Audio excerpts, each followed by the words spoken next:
This was always going to be the last decade of the People's Republic of China. Let's talk about the third most important reason why. We are having government collapse.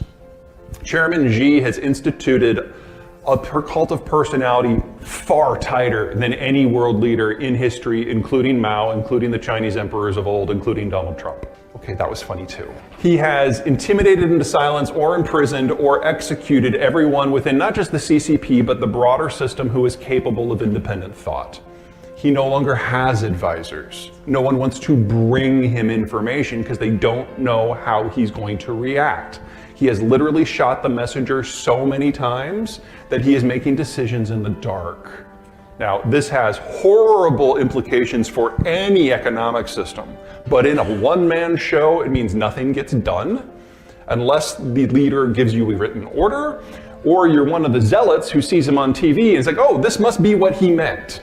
So when you see a small army of bureaucrats in head-to-toe surgical stuff out on a runway at an airport with a leaf blower spraying lime to disinfect the runway, that's the kind of policies we're getting out of China now. And of course, COVID. Now, we're in the Midwest. I'm going to guess that there is a diversity of opinions in the room about COVID.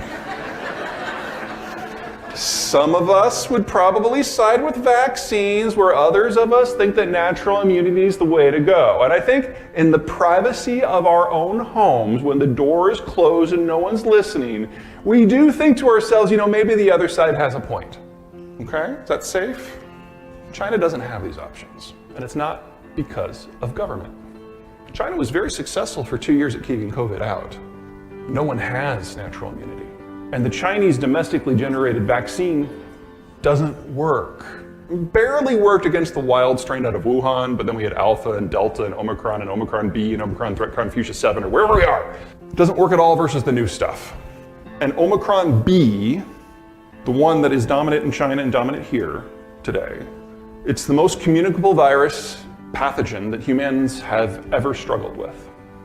And the death rate from it is higher than any of the previous strains. And for us, this is a footnote because we all have multiple sources of resistance now, but the Chinese have none. And if they opened, you'd be looking at 5 million deaths in China a month for at least a quarter, minimum.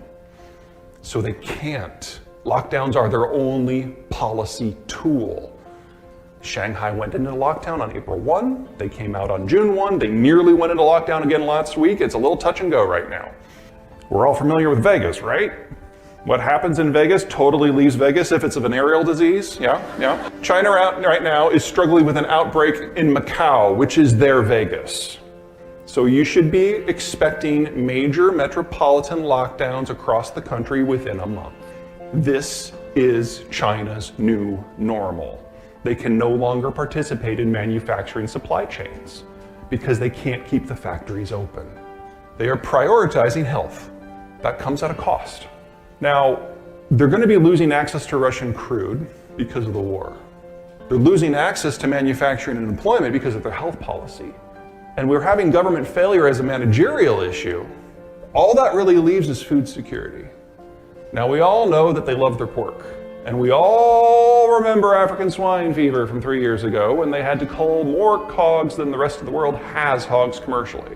Now they've started to get back in. Well, they've done more than start. They've offered a series of subsidies at the federal and the local levels in order to encourage hog farmers to re-enter the market, but they forgot to abrogate the debts of the hog farmers that went out of business because of ASF. So you've got 2 million dudes like me taking subsidies who have no idea what to do with a pig. And so they're buying food from everywhere in the world, even if it's not appropriate for hogs. So obviously they're going for soy and corn, but they're like getting broken rice out of India and like croissant grade wheat out of France to feed to pigs. Like the least efficient way to do it. And again, 2 million people who have no idea what they're doing. Now, according to Chinese statistics, there has been no ASF in the country for months. Yeah, you look at a heat map of where the cases are in East Asia, and like all the borders are like red. But in China, everything's fine. They're probably in the midst of a fairly significant outbreak again. The question is how far and how loud does it get before they have to do another absolutely top to bottom mass culling. Whether that happens this year or next year, I don't know, because Chinese data, but we know it's coming. And if they don't have pork, all they've got left is rice. Rice is the most phosphate input intensive. Rice is the crop that is most phosphate intensive. And so the Chinese have traditionally been the world's largest producer and exporter of phosphate because it's a food security issue. Well, they've stopped all exports until further notice. So we've lost potash because of the Ukraine war. We've lost phosphate because of Chinese mismanagement. Let's talk oil. This is total investment from all state and all private into all oil and all natural gas globally.